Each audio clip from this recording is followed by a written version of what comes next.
سے کسی نے پوچھا، اس نے کہا من اعلم فی اصحاب رسول اللہ، حضرت علی سب سے بڑا علم والا کون تھا صحابہ میں؟ اس کا خیال تھا نا کہ شاید مدینۃ العلم والی بات ہے، تو حضرت علی سے کون بڑا ہوگا؟ تو پوچھا من اعلم، فرمایا کہ سب سے زیادہ علم والا ابو بکر۔ اس نے کہا حضرت علی آپ سے بھی بڑا؟ اس نے کہا ہاں۔ حضور فرماتے ہیں فَلْيَؤُمُّكُمْ أَعْلَمُكُمْ بِكِتَابِ اللَّهِ، امام اس کو بناؤ جو کتاب اللہ کا زیادہ عالم ہو، زیادہ قاری ہو۔ جب سارے صحابہ موجود تھے، حضور نے ابو بکر کو مصلی پہ کھڑا کیا۔ اگر وہ بڑا عالم نہ ہوتا تو حضور کیسے مصلی پہ کھڑا کرتے؟ اب اس نے کہا اچھا حضرت مجھے یہ بھی تو بتائیں کہ چلو بڑا عالم تو ابو بکر تھا، لیکن بڑا بہادر کون تھا؟ اس نے کہا اب اس میں تو حضرت علی سے کوئی بھی نمبر نہیں لے سکتا، حضرت علی تو بدر الاسلام ہے۔ حضرت علی نے فرمایا کہ سب سے بہادر بھی ابی بکر تھا۔ اس نے کہا حضرت یہ کیسے ہو سکتا ہے؟ اس نے کہا حضور نے جب کعبۃ اللہ کے اندر داخل ہوئے، حضور نے فرمایا علی، میں نے کہا حاضر یا رسول اللہ، فرمایا اوپر ذرا تصویریں لگی ہوئی ہیں اور سیڑھی کوئی نہیں، تم بیٹھ جاؤ، میں تمہارے کندھے پہ کھڑے ہو کے ان تصویروں کو مٹانا چاہتا ہوں۔ تو کہتے ہیں حضور نے قدم رکھا تو میں نے کہا قطن قطن یا رسول اللہ، حضور مہربانی کریں مہربانی کریں، میرے تو گردن ٹوٹ جائے گی، میرے تو کمر ٹوٹ جائے گی، میں نہیں بوجھ اٹھا سکتا۔ حضور نے فرمایا اچھا تم ایسا کرو کہ تم نہیں اٹھا سکتے، چلو میں بیٹھ جاتا ہوں، تم میرے کندھے پہ کھڑے ہو کے یہ تصویریں مٹا ڈالو۔ حضرت علی نے فرمایا میں تو ایک قدم برداشت نہ کر سکا، بہادر تو وہ تھا جو کندھے پہ بٹھا کے غار تک لے گیا۔ فرمایا بہادر تو وہ تھا کہ جس نے 3 میل اتنا چڑھائی اور رستہ کوئی نہیں۔ آج کل تو روشنیاں ہیں، رستے ہیں، سب کچھ ہے، لیکن اس دور میں تو کوئی رستہ نہیں، کچھ نہیں۔ اور غار تک لے جانے کے بعد ایک دفعہ یاد کریں، ایک بزرگ تقریر فرما رہے تھے، انہوں نے کہا کہ حضرت صدیق اکبر نے رضی اللہ تعالیٰ عنہ نے حضور کو کندھوں پہ بٹھا کے غار تک پہنچایا، تو کسی ظالم نے اللہ معاف کرے دعا کرو اللہ بغض صحابہ سے بچائے، دل سے دعا کرو اللہ بغض اولیاء سے بچائے، اللہ بغض انبیاء سے بچائے، اللہ ہمیں سب کا ادب نصیب فرمائے، اللہ ہمیں سب کی غلامی نصیب فرمائے۔ مسئلہ بیان کرنا علیحدہ بات ہوتی ہے، ادب علیحدہ بات ہوتی ہے، یاد رکھا کریں۔ ادب کا معنی یہ نہیں ہے کہ ہم کسی ولی کو نبی بنا دیں، کسی نبی کو خدا بنا دیں، یہ ادب نہیں ہوتا، یہ تو شرک ہے اور کفر ہے۔ ادب یہ ہے کہ خدا خدا ہے، مصطفیٰ مصطفیٰ ہے، صدیق صدیق ہے، فاروق فاروق ہے، عثمان عثمان ہے، علی علی ہے، صحابہ صحابہ ہیں، تابعین تابعین ہیں، اولیاء اولیاء ہیں۔ گر فرق مراتب نہ کنی زندگی کی، اگر فرق مراتب نہیں کرو گے، بیوی کو ماں بنا دو، ماں کو بیوی بنا دو، بیٹی کو ماں کہہ دو، ماں کو بیٹی بنا دو، تو یہ دنیا کا نظام نہیں چل سکتا، تو شریعت کا نظام بھی نہیں چل سکتا۔ شریعت کے نظام میں بھی حدود ہیں، اس سے کوئی تجاوز نہیں کر سکتا۔ تو انہوں نے جب یہ فضیلت بیان کی کہ حضرت ابوبکر نے کندھے پہ بٹھایا، پہاڑ پہ چڑھ گئے، تو دشمن تو بھائی دشمن ہوتا ہے نا، مخالف تو پھر مخالف ہوتا ہے، وہ تو ہر بات سے بات نکالتا ہے۔ تو اس نے کہا جی کون سی بڑی بہادری ہے یار، عجیب بات ہے، یہ سنی مولوی جو ہے نا اہل سنت والجماعت والے، یہ چیختے رہتے ہیں جی ابوبکر نے کندھے پہ بٹھا لیا، ابوبکر اٹھا کے لے گیا، حضور صلی اللہ علیہ وسلم کا بوجھ مبارک اٹھا کے لے گیا، کیا ہو گیا؟ حدیثوں میں موجود ہے راکب رسول اللہ صلی اللہ علیہ وسلم علی الحمار، حضور پاک نے تو گدھا پہ بھی سواری کی ہے، حضور پاک نے تو اونٹ پہ بھی سواری کی ہے، اونٹنی پہ بھی سواری کی ہے، گدھا پہ بھی سواری کی ہے، اگر ابو بکر پہ بھی سوار ہو گئے تو کیا بات ہو گئی؟ میں نے عرض کیا نا کہ دشمن جب ہو نا جی، تو وہ تو آپ کتنے سیدھے راستے پہ ہوں وہ کوئی نہ کوئی بات نکال دیتے۔ آپ دیکھیں نا جی کہ ہمارے اکابر ہیں، ہمارے پیر ہیں، ہمارے باقاعدہ مشائخ ہیں، باقاعدہ علماء ہیں، باقاعدہ تزکیہ ہے، لیکن جن کو ہمارے ساتھ غصہ ہوتا ہے کہہ دیں گے وہابی، وہ کہتے ہیں جی وہاں جی یہ تو پیرانو مندے ہی کوئی نہیں، ان کے ہاں تو نہ فاتحہ ہے نہ درود ہے، ان کے ہاں تو جی بالکل کوئی نہیں۔ اور خاص طور تے اے تے بڑا بھابی نے انہوں تے اتھے سعودی عرب تے مکے شریف دی پانویں نال لگ گئی، ایک کریلا ایک نیم چڑا، اے تو اور پکا وہابی ہو گیا ہے خدا کے بندو. اب تو یہ باتیں کہنی چھوڑ دو, ایمان سے کہیں. مکہ مکرمہ سے مدینہ منورہ قافلے 10-10 دن میں پہنچتے تھے. یہ اللہ خادم الحرمین کو جزائے خیر دے, ایسی سڑک بنا دی کہ 4 گھنٹے میں آدمی مدینے پہنچ جاتا ہے. اگر ان کے دلوں میں مدینے سے, مدینے والے سے کوئی ذرا سا بھی بغض ہوتا تو راستے بند کر دیتے یا آسان کر دیتے کہ جلدی پہنچ جاؤ. کوئی عقل کی بات کرے. آپ رمضان میں ابھی جا کے دیکھیں, ان کی ہر دعا جو ہے حضور کے درود پہ ختم ہوتی ہے کہ نہیں؟ علامہ صاحب بیٹھے ہیں, پوچھ لیں. حنفیوں کے نزدیک تو ایک مسئلہ ہے کہ اگر تشہد میں, اتحیات میں درود شریف بھول گیا انسان, ہے نہیں پڑھ سکا, تو نماز ہو جائے گی. لیکن حنابلہ جن کو تم وہابی کہتے ہو, ان کے مسلک میں یہ ہے کہ اگر نماز میں درود نہیں پڑھا تو نماز نہیں ہوگی. اللہ. تو ان کو تم یہ, اس لیے دشمن جو ہے نا میرا عزیز, پھر وہ کوئی نہ کوئی بات تو بنا لیتا ہے نا. وہ ایک پیر بزرگ تھے, بہت بڑے اللہ کے ولی تھے, تو بیوی نہیں مانتی تھی. یہ خدا کی قدرت ہے, آدمی کی بیوی نہیں مانتی. آپ کو مانتی ہے؟ بھائی اس میں شرم کی کیا بات ہے یار, بھائی ہو اپنے, کون سے ہم کوئی آسمان سے اترے ہیں, ہم بھی تمہارے بھائی ہیں, ساتھی ہیں.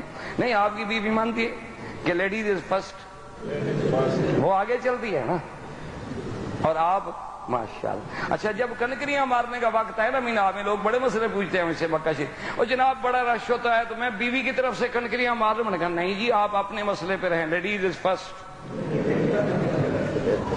اچھا, عورت ہے کتنا سمجھدار, کہتے جی نہیں رش ہے, رش ہے. بازار میں رش کوئی نہیں, میلے پہ رش کوئی نہیں. یہ کرسمس کے دنوں میں جناب کھوے پہ کھوا چل رہا ہے, نہ پتہ لگتا ہے مرد ہے نہ عورت ہے. یہاں کوئی رش نہیں. وہاں مینا میں کن کے او نہیں بڑا رش ہے جی, تسی مار دے تاکہ مرے تو شوہر مرے نا میرا, جان چھوٹے جائے ختم ہو تاکہ واپس جاؤں کہوں سبحان اللہ کیا خوش نصیب بیوی ہوں کہ میرا شوہر وہاں دفن ہو گیا اور میں دوسرے نکاح کے لیے واپس پہنچ گئی ہوں تیار. تو اس لیے اندازہ کریں, دشمن تو بات نکال لیتا ہے. اب جناب وہ ولی اللہ جو تھے, یہ میں ایسے نہیں کہہ رہا بیوی نہیں ماں, اس لیے دیکھیں علامہ صاحب سے پوچھنا انشاءاللہ, تقاری طیب صاحب سے کبھی پوچھ لینا. اور آپ بھی جانتے ہیں میرے مدنی کو جب نبوت ملی غار میں, نبوت کہاں ملی؟ ہاں جی. اور صدیق کہاں ملا؟ نہیں سمجھ آئی بات؟ میرے مدنی پہ جبریل کہاں اترا؟ تو جبریل آسمان کا وزیر ہے, وہ کہاں ملا؟ غار میں. اور صدیق زمین کا وزیر ہے, یہ کہاں کٹھے ہوا؟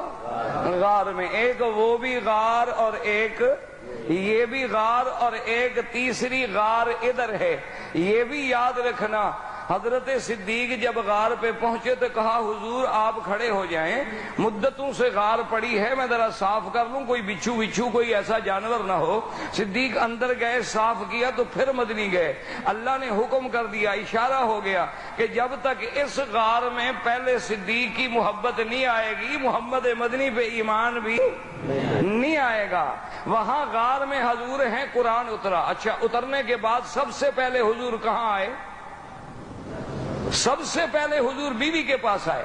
غار سے اترنے کے بعد کہاں پہنچے؟ بیوی کے پاس پہنچے. کہا زملونی زملونی, خدیجہ کپڑا ڈالو, بدن پہ تھر تھری ہے. اسی منظر کو میرا مولا پسند کر کے فرماتی ہیں, یا ایھا المزمل قم اللیل الا قلیلا نصفہ او انقص منہ قلیلا او زد علیہ ورتل القرآن ترتیلا. میرا مدنی پہلے بیوی کے پاس آئے تاکہ سب سے پہلی تصدیق بیوی کرے کہ اس کی تصدیق بڑی مشکل ہوتی ہے, اور جب بیوی پاکی کی گواہ بن جائے تو پھر اس سے بڑا گواہ دنیا میں کوئی نہیں ہوتا. سب سے پہلی تصدیق کرنے والی سیدہ خدیجہ. اور ظالم تو کہتے ہیں اسلام نے عورت کو کوئی مقام نہیں دیا. ذرا غور تو کرے, میرے مدنی کی پہلی گواہ کون ہے؟ سیدہ خدیجہ. پہلے اسلام لانے والی کون ہے؟ سیدہ خدیجہ۔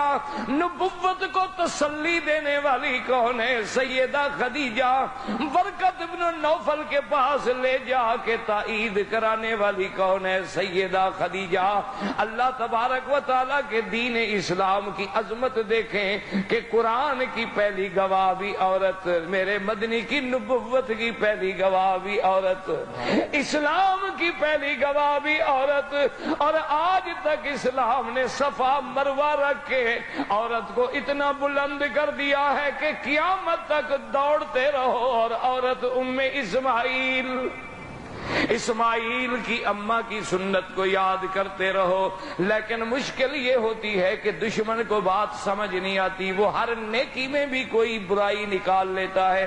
اس لیے جیسے اس نے کہہ دیا کہ جناب کیا ہو گیا، اگر حضور صلی اللہ علیہ وسلم سیدنا صدیق کے کندھے پہ بیٹھے تو کیا ہو گیا، حضور تو اونٹنی پہ بھی بیٹھے، حضور تو گھوڑے پہ بھی بیٹھے، حضور تو گدھا پہ بھی بیٹھے۔